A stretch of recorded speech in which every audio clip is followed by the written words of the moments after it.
Good morning बच्चों।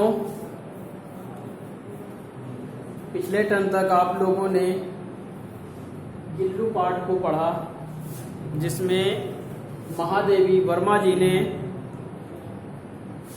पूरे पाठ में अब तक ये बताया कि काग भुसुंडी को लेकर के, कौवों को लेकर कुछ बातें बताई, कैसे वो आदरित होता है, अनादरित होता है, इसके बारे में बताया। कौवे जो छुई छुअल सा खेल खेल रहे थे, क्यों खेल रहे थे, वहाँ पर कौन मिला और उसका नामकरण कर दिया गया। अब तक वो 4 माह का हो गया। क्या मिला था? गिलहरी का छोटा बच्चा, जिसे जातीय नाम दे दिया गया था गिल्लू। अब गिल्लू लगभग 4 माह का हो चुका है और उसके पूंछ आ गई, सुंदर सुंदर बाल आ गए। आज के पैराग्राफ में गिल्लू 1 वर्ष का हो चुका है। अब इसके आगे क्या घटनाएं घटती हैं, क्या कुछ होता है, उसे हम लोग जानेंगे।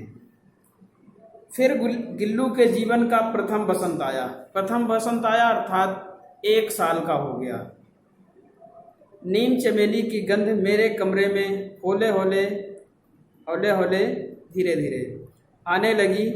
बाहर की गिलहरियां खिड़की की जाली के पास आकर चिक चिक करके ना जाने क्या कहने लगी। क्या बताया? महादेवी वर्मा जी ने बताया कि अब गिल्लू 1 साल का हो गया है। बसंत ऋतु आ चुकी थी। फूलों से जो खुशबू है वह हवा के साथ सभी जगह बह रही थी। मेरे कमरे तक भी बह करके आ रही थी। और क्या था? बाहर जो गिलहरियां पेड़ों में रह रही थी वह भी कमरे की खिड़की के पास आकर के बैठ जाती।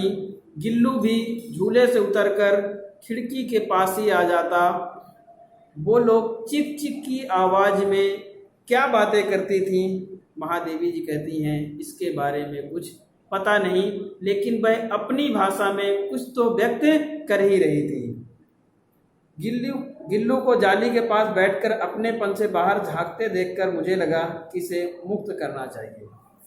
अब महादेवी वर्मा जी ने देखा कि गिल्लू भी अपनी ही जाति की अन्य गिलहरियों को देखता तो उनसे चिक चिक की आवाज में कुछ बातें करता। महादेवी जी ऐसा देख करके उनके मन में यह आभास हुआ कि अब गिल्लू को भी क्या करना चाहिए? मुक्त कर देना चाहिए, इसे खुले में छोड़ देना चाहिए। मैंने कीलें निकाली, जाली का एक कोना खोल दिया और इस मार्ग से गिल्लू ने बाहर जाने पर सचमुच ही मुक्ति की सांस ली। इतने छोटे जीव को घर में पले कुत्ते और बिल्लियों से बचाना भी एक समस्या है। जब महादेवी वर्मा जी को आभास हुआ कि गिल्लू को मुक्त कर देना चाहिए, तो इसी विचार से उन्होंने कमरे की खिड़की में जो जाली लगी हुई थी उस जाली की कुछ कीलें निकाल दी और एक किनारे थोड़ी सी जगह बना दी गिल्लू के बाहर जाने के लिए। गिल्लू उस रास्ते से बाहर चला जाता।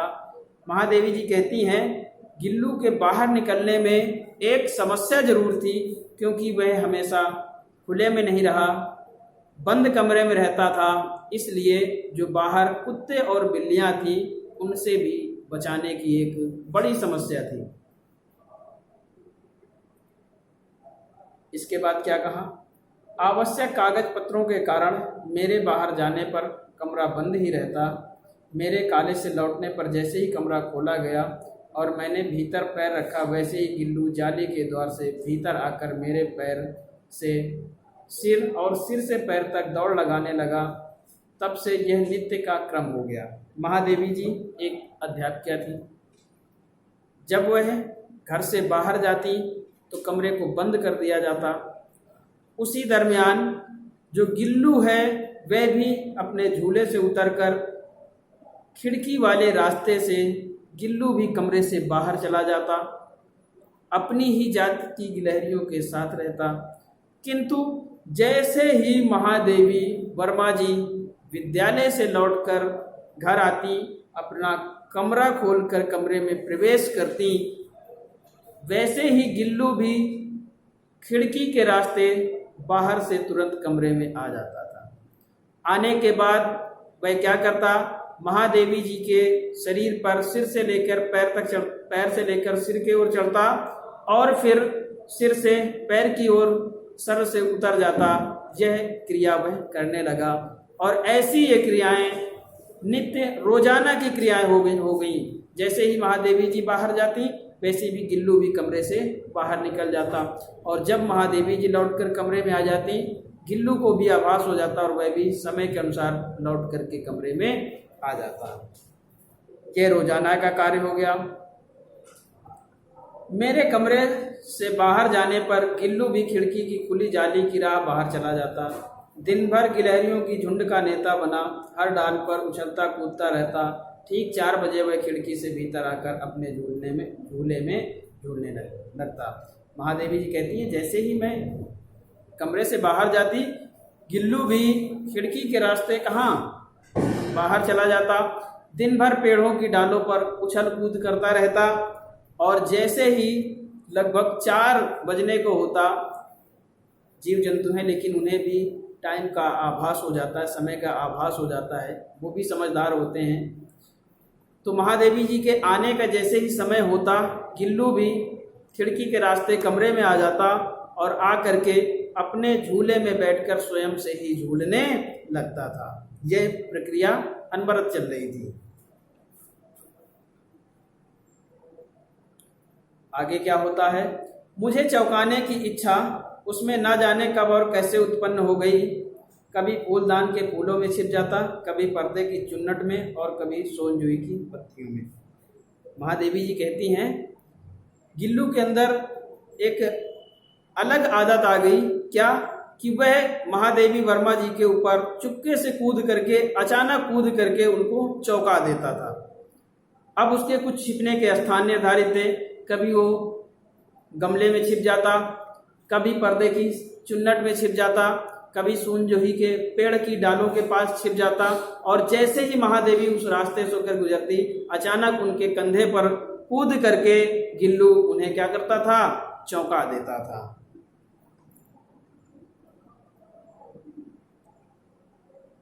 आगे, मेरे पास बहुत से पशु पक्षी हैं और उनका मुझसे लगाव भी कम नहीं है, परंतु उनमें से किसी को मेरे साथ मेरी थाली में खाने की हिम्मत हुई है, ऐसा मुझे स्मरण नहीं आता।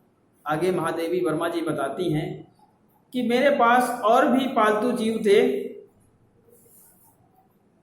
लेकिन वो कहती हैं कि जितने भी मेरे पालतू जीव थे, किसी की भी मेरे साथ मेरी थाली में खाने की हिम्मत नहीं हुई। गिल्लू एक इकलौता पालतू जीव था जो मेरे साथ मेरी थाली में बैठ करके भोजन करता था। ठीक है बच्चों, आज आपने गिल्लू की कुछ विशेष आदतों के बारे में जाना। इसके आगे और क्या कुछ घटित होता है वह कल पढ़ेंगे। आज के लिए यहीं तक रखते हैं। धन्यवाद।